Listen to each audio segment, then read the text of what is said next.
ศาสนาเปรียบดังนำหลังสวยแนวสมอง ศาสนาคือสายทานอาบเย็นกายเนื้อ ศาสนาคือยาแก่โอสถอันล้ำค่า ศาสนาคือแสงประทีปไต่ให้เห็นหูสองธรรม เจริญสุขเจริญพรบรรดาศรัทธาญาติโยมมื้อนี้ถือว่าทางอาตมาก็แม่นมาให้ความหมายของการไต่ธูปไต่เทียนญาติโยมเวลาเข้าวัดฟังธรรมสิเคยเห็นเวลามาทำบุญสิได้เห็นครูบาอาจารย์เพิ่นได้ไต่เทียน2 เล่มและไต่ธูป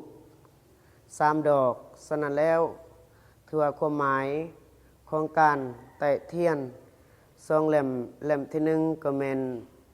บูชาพระธรรมคือหลักคำสอนขององค์สมเด็จพระสัมมาสัมพุทธเจ้าที่ได้ค้นพบและเผยแผ่ให้มนุษย์โลกและเล่มที่2ก็แม่นบูชาพระวินัยคือข้อบัญญัติข้อห้ามเพื่อให้เป็นระเบียบเรียบร้อยให้แก่พระเจ้าพระสงฆ์ให้แก่สามเณรผู้ที่เป็นสาวกผู้ที่ปฏิบัติสืบทอดตามห้อยขององค์สมเด็จพระสัมมาสัมพุทธเจ้าและนอกนั้นก็สิได้เห็นทางพระเจ้าพระสงฆ์ก็แม่นได้มีการไต่ธูป3 ดอกถือว่าดอกที่1ก็แม่นความหมาย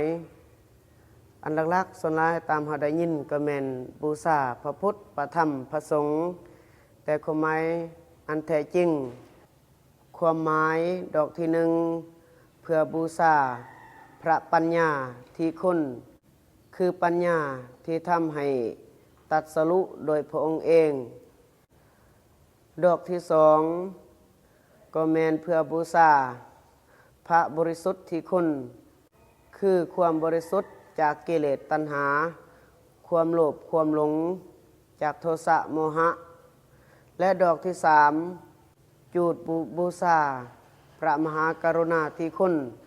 คือมีความเมตตาต่อสรรพสัตว์ทั้งหลายอยู่ในโลกนี้อยู่ในจักรวาลโลกนี้ฉะนั้นแล้วญาติโยมท่านผู้ชม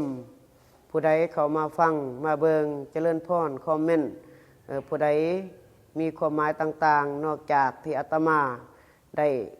บรรทายายหรือว่าให้ความหมายในมื้อนี้ขอเชิญเจริญพรคอมเมนต์ได้เพื่อให้ความหมายและเพื่อเผยแผ่พระธรรมคำสอนขององค์สมเด็จพระสัมมาสัมพุทธเจ้าให้แจ้งขึ้นกว่าเก่าเจริญพร